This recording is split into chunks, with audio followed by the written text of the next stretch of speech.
everybody, hi, welcome back to Josh Jordan's Husband Hunting Chronicles. Happy New Year to everybody. Well, I mean, I released a video early this year, but that should have come out last year anyway. But Happy New Year, hope 2019 is treating you lot really well. I know we're only a few days in, but you know, start how you need to go on, I guess. So, welcome back. Got my hair done. I just got back from Nigeria. Got my braids, got the braids sorted out. I love them, but they're actually mad heavy. I didn't know. I didn't know that you girls with braids must have the strongest necks in the world, because I am struggling. They're heavy. They're so heavy. I mean, they're long. They're very long. But yeah, mad heavy. But I love them. Part of the braid gang. So yeah. New look 2019, but yeah, we'll see how long they last, because yeah, they're heavy and my neck hurts every minute workout, and it's not that. So thanks all the love, all the comments. I'm getting a lot of love from everybody. Please keep on messaging me, Instagramming me, and start tweeting a bit as well now. So just let me know what you think. Today I wanted to do so I was like, okay, beginning of the year, I feel like people start thinking about dating and how they're going to date, and 2019 I'm going to find my person, all that stuff. So I was going to do a video today about online dating. Cool. But I'm not going to do that, because last night I was on Instagram and I saw the footage from Jules Santana and what's her name, and Kimberly's wedding, and I've got things to say. People, I've got things to say, okay? I have got some things to say about this wedding. It doesn't even make sense to me. So today's video is going to be about, ride or die girls, whether or not it should even be a concept that people are following, because I think it's an absolute joke. I think it's an absolute joke. I can't even describe it. So yeah, a little bit, some of you guys maybe you don't watch Love and Hip Hop, that's fine, good for you, you're keeping brain cells, but I dip in and out of Love and Hip Hop. Every so often I'll just dip in, see what's going on, catch a few jokes, dip out. Usually after a rave or something, I'll watch it when it's on TV. Fine. But this Jules Santana and Kimberly story is actually peak. So basically, to cut a very long story short, put it in a bit of a nutshell, they've been together for I don't know, years, something like 10, 12 years. They've got 2-3 kids. He's been, he's cheated on her, all the drama. I think there's been a couple of assault charges against her as well from him. He's been on drugs. They've separated. They've gotten back together. All this drama. And he hasn't felt a need to put a ring in it or to commit, because, he's been out here in these streets anyway, running the streets, doing his thing. Cool. So then, I think it was last year, I read somewhere, I think Baller Alert, I love Baller Alert, they were he's been arrested and blah blah, gun charge, there's always a gun charge, in it. Why is it always a gun charge? Anyway, Jules Santana's been caught in the airport with a gun. Obviously that's illegal, gun charge, this and that, going to court, going to prison. So I watched an episode of Love and Hip Hop where they were talking about it, Jules Santana and Kimberly having chats about how difficult this situation is for the children. He's on house arrest, but because he's not married to her, because he's not hasn't actually fully committed to her, he's on house arrest at his mum's house, and she's got the kids running around. But they're now doing couples counselling. He's sorry, and he's looking at something if he pleads guilty, he gets a certain amount of years. If he pleads not guilty, then he gets 18 months. Anyway, he's going to prison. However you plead, guilty, not guilty, don't turn up, you're going to prison. You're off for at least a minimum of 18 months. You're off, you're going. So this guy now wants to put a ring on Kimberly's finger. Huh?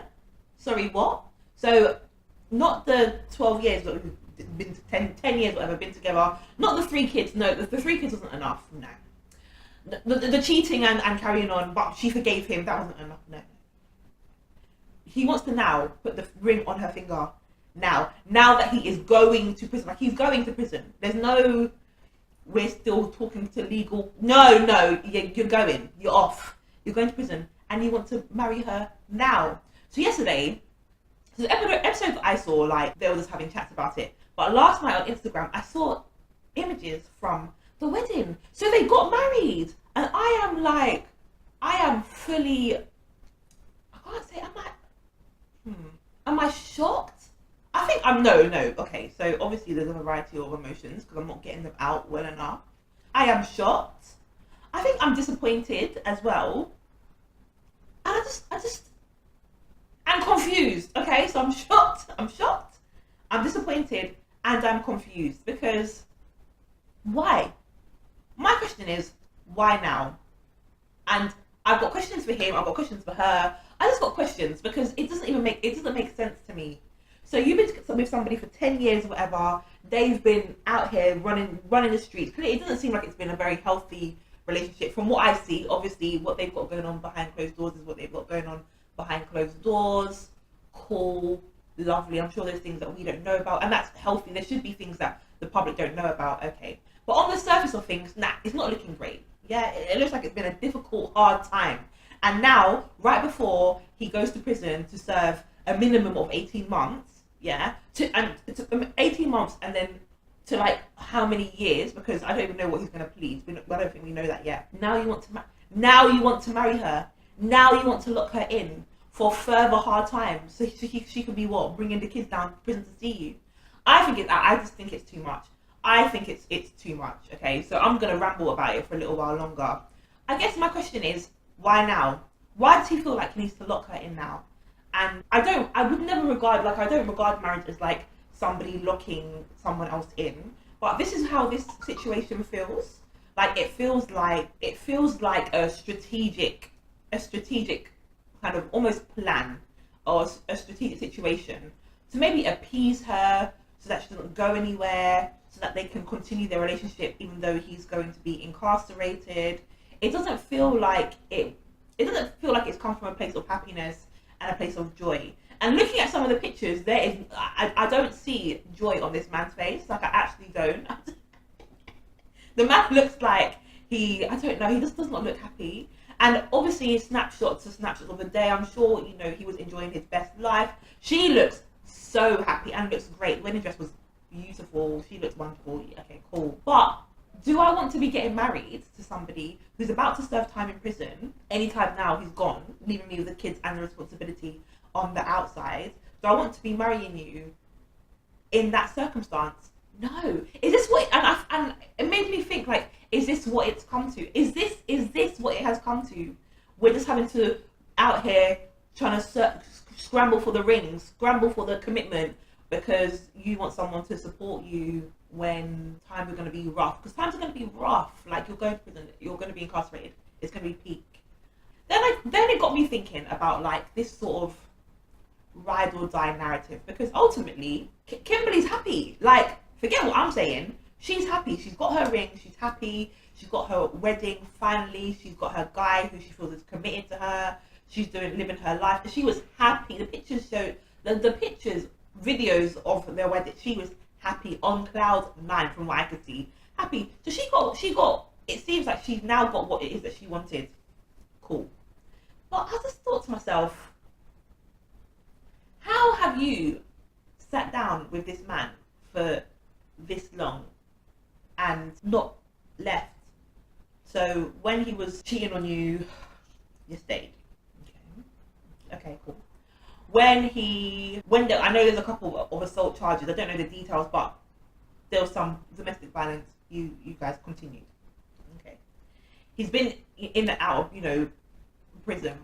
You're still here. All of it. What has kept you here? Like, what has kept you here?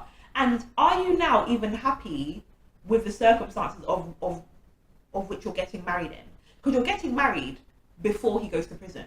Like, are you even happy with this? Like, I have to even think about this ride or die narrative because I think she's somebody who people would describe maybe as a ride or die girl. And for those who haven't already heard that concept, don't really know what it means. It's like a girl who's gonna be a guy's ride or dies. Hold on, I've never heard of a ride or die guy. I think we associate it with women, right?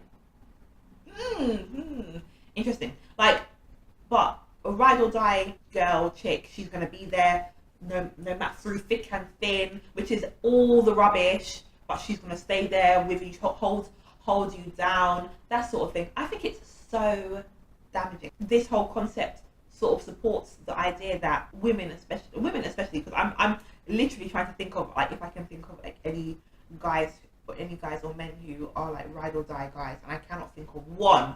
So no, so women have to go through these trials and tribulations with their partner, and that demonstrates or evidences that they are worthy of the relationship, or that they are a good girlfriend or good wife or good partner, and without much sort of acknowledgement of how those trials and tribulations impact on them, and what it is that has made them stay in that relationship. Because I'm sorry, I can very clearly say to you, all of you 3 or 4 people watching this video, I'm not ride or die. I'm a committed person. I will commit to you. It'll be great, when times are good, great, and when things get difficult, great. But some of the trials and tribulations that it is almost expected that women should go through for their partners is too much. In that prison, were you thinking about me, the children, when you were out here committing the crimes? No, you were not. Should stay with you, trials and tribulations when you were cheating. No, thank you. I'm off actually. Yeah, I'm going, yeah, thank you. Trials and tribulations of domestic assault. No, I'm not hanging around. No, thank you. Check please. I think I'm going. Yeah, I'm off as well. Because I shouldn't have to sit with you and stick with you and stay with you through all of this difficult times and challenging, not even challenging times, through all of these really disrespectful behaviours towards myself to evidence that I am a good partner. It's not even about challenging times actually, because I think actually you going through challenging times with a partner is part of a relationship. Cool, that's fine. But when we're getting to stages like assault, cheating, prison, all of these things which are incredibly unhealthy, it shouldn't be an expectation that a woman should stay with your partner in order to evidence how good of a partner they are. No, I think there's definitely strength and power in being able to say enough is enough. Enough is enough. And I wonder if Kimberly ever thought that. Like, I wonder if she ever thought, like, I haven't getting this woman's name right. It's Kimberly, innit? I'm gonna check. But I wonder if she ever thought, like, no, bun this, like, I'm done, finished. I'm gonna take my kids. We're gonna go settle elsewhere. We're gonna have, a stable living environment. We're not gonna be interacting with, his drug misuse, his cheating, his violence, his incarceration. No, that's not healthy for me. That's not healthy for my children. I just wonder if that was something that went through her mind, and how we get here to them now being married before he goes to prison. It perplexes me. It does. It really does. So clearly, I am not an advocate of this ride or die culture, because I think it's very damaging towards women. I think it definitely puts women in a position, and I think women should be making more positive decisions for themselves. I'm not even saying, like, don't go through a challenging time, but when the situation even becomes unhealthy for you, like, you've got to know when enough is enough. Everyone's got their different levels. I don't have a very high tolerance for rubbish. Other people do, fine, but I think there has to get to a stage where you just say, like, nah, this is not for me, I'm off.